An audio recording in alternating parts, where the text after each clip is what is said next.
Used to be mountain biking. All right. 50 pounds ago. Yeah, I've been over my handlebars. Really? Yeah.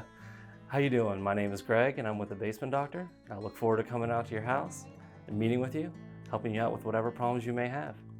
I've been in construction for about 20 years now, with the Basement Doctor for about a year. My specialty was troubleshooting issues, leaks in commercial buildings and residential.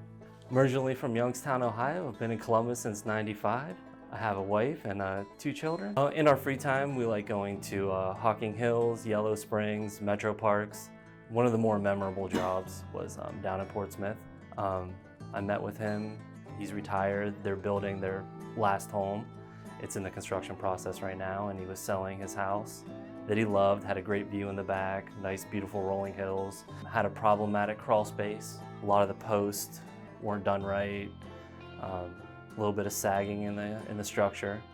So we went in, took care of it for him so that he could sell his house. He loved it, it was beautiful. You know, it's one of those things where they regret not doing it earlier. You know, all those years they could have had a space where they could use it for storage and not had to be stressed about the structure.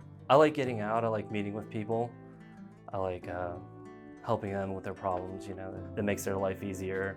The goal, at least when I first get there, is finding out what specifically they need. Do they need a solution that's gonna be for living in that house the rest of their life, or making it so they could leave the house? Just finding out that specific thing that's really gonna help them out.